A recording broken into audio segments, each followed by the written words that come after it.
Hey folks, here I am. I thought I'd make a video to compare the ROXON KS2E, E for Elite, to compare it against a tool I've had for longer, the LEATHERMAN Free T4, and just give you my impressions as far as which one I think is more favorable in some regards versus another, what they have in common, what they have that's unique to their individual configuration. And then I certainly hope folks will share with me what they think as far as their own experience or value proposition here. Let me know if I'm missing anything. I'm sure any others reading any comments would appreciate the feedback for as far as other user experience distinct from my own. So starting, the ROXON is $38, whereas the LEATHERMAN is closer to like $67 to maybe $70 typically, unless you might find it on sale if you're lucky. Right now this is out of inventory on the ROXON site, but I did find it on Amazon, no problem. From the outside, the scales are G10 on the ROXON versus on the LEATHERMAN we have aluminum. The nice thing on the LEATHERMAN is you can pick a lot of cool different colors for theirs. They also both have removable pocket clips. The LEATHERMAN pocket clip, as you can see, is more substantial. It's beefier, longer, better depth there in case you have like a thick denim pocket seam or something. It'll probably get over there easier the way this flares out to catch it and then let it fit up in there. I like this one better, but you know, both decent, fine enough. And then getting into the good stuff, on the LEATHERMAN, this one is, the knife is deployed with, I don't know what you call this, like the thumb nook or something, and forgive me, I'm left-handed, so sometimes I struggle with this one. Also, I've long found this one stiff, and I've heard many other reviewers say the same thing. First of all, this is really sharp, and so it's uncomfortable for my little kitten paw to want to kick it out. But also, when you're putting it out here, it gets a little stiff, and as you're wanting to maybe reposition your thumb, feels awfully close to that sharp edge. Other people who are maybe have bigger hands, stronger hands, aren't left-handed, probably have no issue with this, but that's an issue for me. And then it tucks back in by moving the switch back. So that can all be done one-handed. Hence the fuller name, LEATHERMAN Free with one hand, T4. This is a 420 HC steel for anybody that cares about that.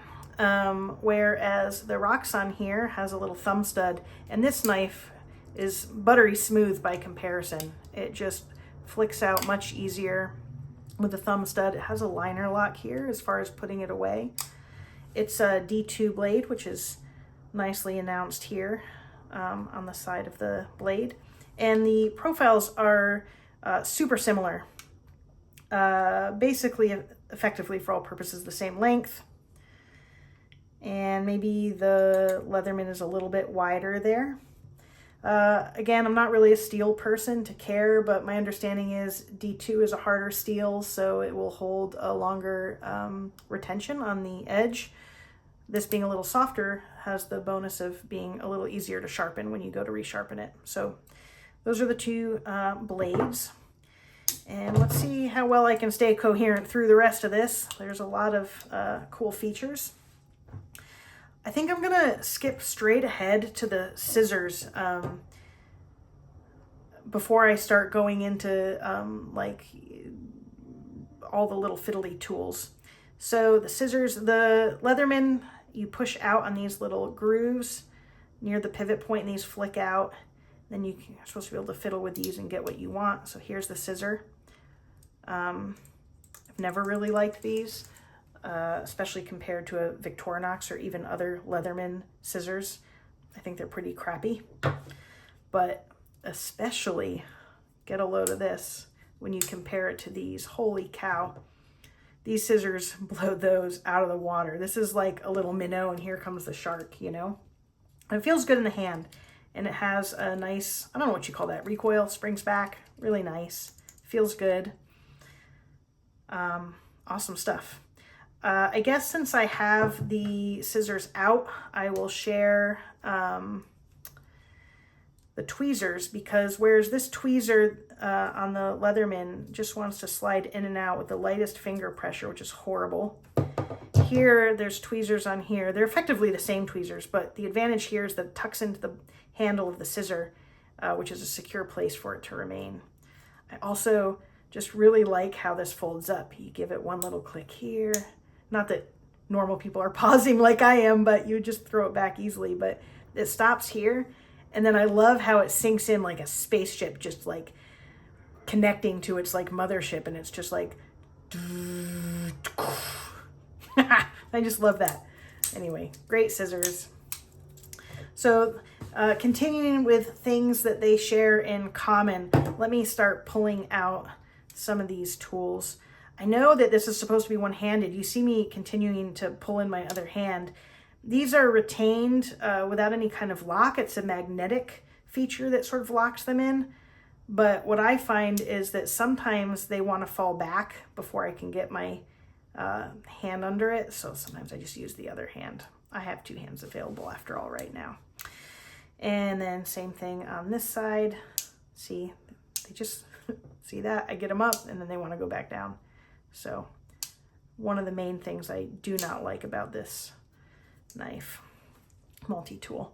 Okay, so I've pulled those out and I've shown you the scissors on this one and the blade. So everything else here now is on the other side, and it deploys with this sort of little switch, which works really well. Boom, it's out and it stays out. It doesn't sink back away, pulled in by a magnet. It's just there, and then it's super easy to one-handed go for what I want. Love that.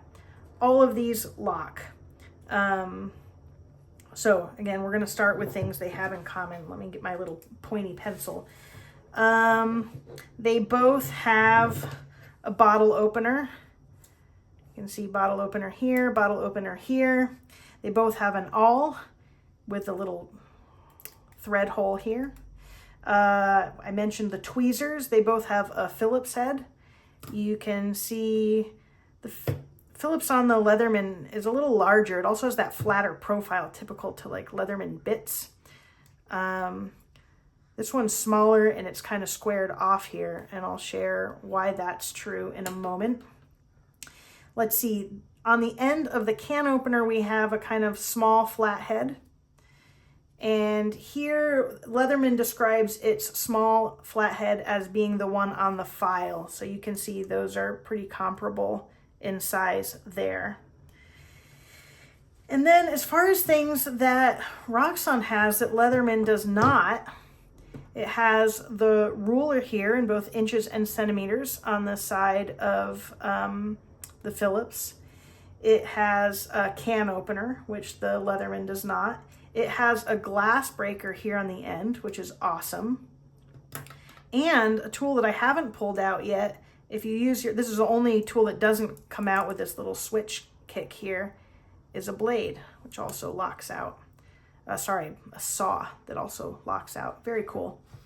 The other cool thing that the ROXON has, as I mentioned, why this is square is it has a little bit kit. So it comes with this sheath where the bit kit can fit in the back. I can't imagine why somebody would buy a tool like this and put it in a sheath. This is a tool for a pocket, but if you wanted, there it is. But you can use this little adapter and the square, let me line that up properly, fits in there, and then you've got all of these like Torx bits, hex bit, Phillips. Honestly, these are so tiny that I think they're effectively useless unless you're in IT or something doing like little gizmo-y kind of projects. So for that kind of person, this might be awesome. For me, I would never carry this around. I would have almost no application for it in real life scenarios. And then things that the Leatherman says it has, not listed as a feature on the ROXON, is the medium flat head, which is the end of the pry tool. And then of course the pry tool itself. And then an extra small flat head, which is here on the end of the awl. It also says that it has a package opener, which is here on the end of the pry tool. It's kind of sharpened on this edge. Now, ROXON doesn't claim to have a package opener. However, in my experience, the awl is superior in opening packages. It works great. So we might as well just call that a double duty tool. So yeah, oh, I think I may have forgotten to say file. There is a file that's on two sides here. Sorry, I got so many things going on here. Double-sided, like a cross file here, another file on this side. Whereas the file here is really tiny, and it's just on the other side of the ruler for the Phillips. So they both claim to have files. So those are the similarities and differences. I think, in my opinion, you know, the Leatherman says it's got the extra flatheads, but for most people, just having a kind of middle ground flathead by itself is enough, especially since the ROXON has bits that you could get, like this itty bitty flathead. It gives you more range, actually, than the Leatherman does, at least for certain applications. Pry tool, that would be nice to have on the ROXON, but I'm not sure everybody feels that they need that. And as I said, the package opener is effectively on the ROXON via the owl. So to me, the ROXON having the can opener, the glass breaker, the saw, the ruler, plus the bit kit wins out over a pry tool and a couple extra flatheads and a package opener that is effectively on both. I think the ROXON is smoother in general. These tools here felt really gravelly at first, so I lubed it up and it is better. It still doesn't feel amazing, but good enough. Again, remember the price point. The Leatherman, you know, I had the same issues, honestly, with it, where it really needed a lot of lube and kind of TLC to get it remotely in what I would consider proper spec. And this is where I'm going to come in with another comment. It really chaps my hide when companies are like, you gotta adjust your torques, you know, to like get the right tension on these tools, and you know, you gotta lube it up. Until you do that, you know, what do you expect? It can't be perfect. And you know who never tells you that? Victorinox. Never. Why? It's perfect already. They have it dialed in so perfectly. You can't adjust it if you want to, but you would never want to because you would never need to. And it comes already lubricated, and rarely, if ever, have I needed to like relubricate these because they're just, it's just so elegant. Also, in truth, I would way rather have a tool like this, which by the way runs closer to this price point than this one. You know, the blade locks on these Evolution or Evo Grip series, which is the only tool I really care about locking, so long as, you know, they have proper snap into place. The Leatherman needs to lock because without it, they don't snap into place. They just flop around, and same with the ROXON. So these guys need to lock. These other tools generally don't need to lock, and they work great. So if I'm honest, I'm going to carry this one with its nice rounded comfortable edges. And you know, there's so many other Swiss Army knives within the price point range, like between these two prices, where you could pick all the sets that you want, where ultimately I think you're getting a better tool. But that's not what this video is. I got distracted.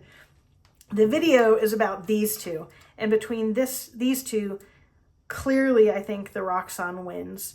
The Leatherman is twice as expensive, and it does not offer twice the value. So all day long, I would say this one wins. And again, just getting the blade out so smooth like that is a great start. Darn you, T4. All right, thanks for watching. Appreciate your attention. Would love any feedback. Toodles.